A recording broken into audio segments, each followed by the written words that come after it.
Hello, in this video we are going to talk about the features of BMC AMI FastPath Online Restructure for IMS.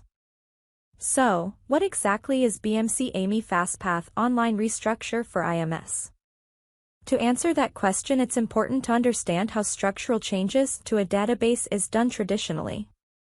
Let's say there is an IMS, and a data entry database that is a DEDB is online in that IMS.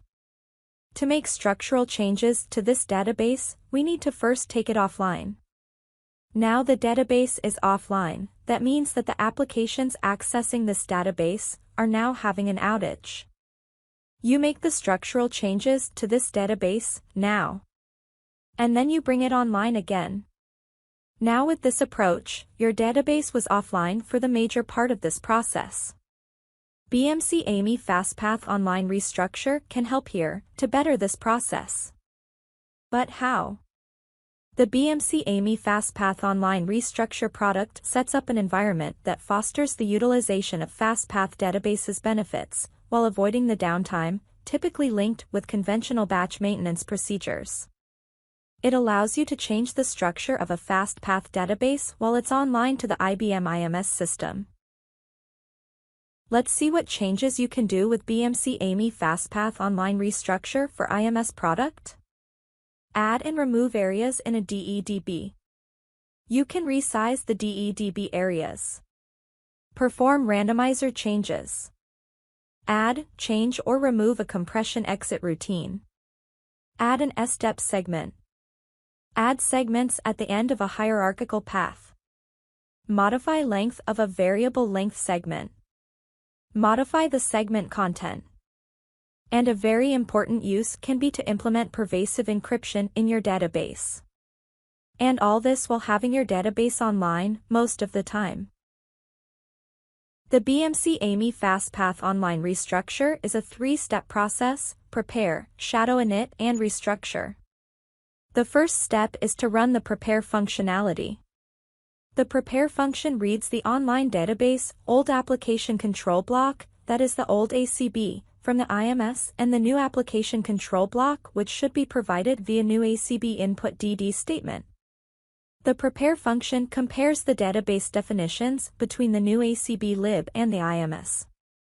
It then identifies the changes done in the DEDB and creates a plan file and a prepare report. The plan file is later read by the shadow init and the restructure step. It also reads the old and the new randomizers to check if there are any changes to the data distribution in the DEDB areas, so that only the appropriate areas can be selected for restructure. The output of the prepare step is a plan and activity file. The restructure plan file contains information about the changes you want to make to the database. The restructure activity dataset contains information about the actions performed during the online restructure process. The next step after prepare is the shadow init function. The shadow initialization function initializes the shadow area datasets so that they are ready for restructure function processing. It reads the shadow definition, that are the IDCAMS definitions to create the shadow datasets, and the plan file to initialize the shadow datasets. It uses the new ACB definitions to initialize the shadow datasets. Final step will be to run the restructure function. The restructure function reads as input the plan file, the online IMS database, and the shadow datasets. It then follows a number of complicated and intelligent mechanisms and swaps the shadow and online datasets in a remarkably brief outage window. The shadow's datasets hence becomes the primary database. Further, we will look at each of the functions in more details. Let's look at the prepare function in more details. By using the prepare function of the BMC AMI FastPath Online Restructure product, you can create a restructure plan dataset and restructure activity dataset. The restructure plan dataset contains information that is needed to restructure a DEDB online. It is used for input into the shadow initialization function, restructure function, and the restart function, if needed. The restructure activity dataset contains information about the actions performed during the online restructure process. It is used for input into the restart, backout, and status functions. The prepare function must be performed before the actual restructure process. It can be performed anytime, days or even weeks, and even several times before the actual restructure process is initiated, allowing you to evaluate different design alternatives. Before the prepare function can be executed, you must first create the appropriate control blocks and load modules that are required for the new restructured database design. The old definitions means the existing DEDB in IMS and its applicable randomizer and compression routine. The new design means the new definition of database as defined in new ACB, and if there are any changes to randomizer or compression exit routine, then the load module for them has to be created before prepare run. The prepare function runs an IFP to analyze the changes between the existing old database design and the proposed new design. Included in these changes are any changes to the definitions of its secondary indexes. You can review the output from prepare reports to evaluate the proposed design and plan the actual restructure of database. Preparing a DEDB for an online restructure by using the prepare function yields less I/O, processing time, and downtime during the restructure process. The prepare function determines which areas in the existing database must be processed during the restructure instead of selecting all areas for processing, thus optimizing the restructure function. If prepare does not detect a DBD change, a restructure plan dataset is not created, thus shadow init, restructure, or restart will not execute. Now let's move forward and look at the next step, shadow initialization function. The shadow init process lets you perform tasks to initialize the shadow area datasets before restructuring the DEDB.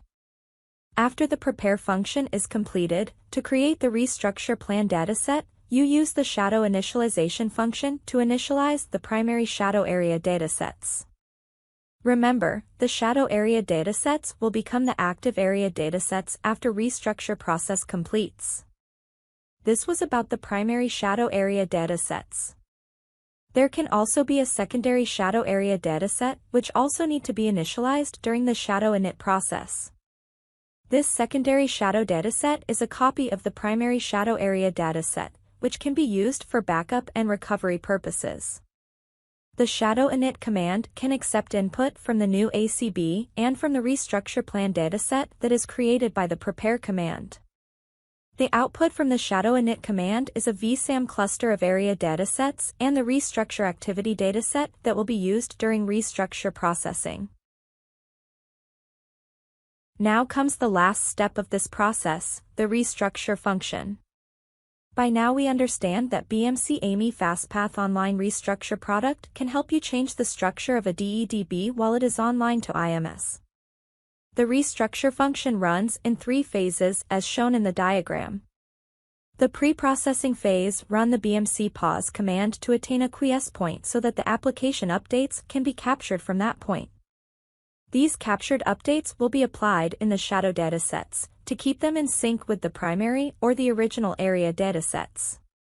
The next is the area copy and change recording facility phase, where the area copy, change capture and change apply task starts. And the last will be the post-processing phase, during which the database is under a brief outage.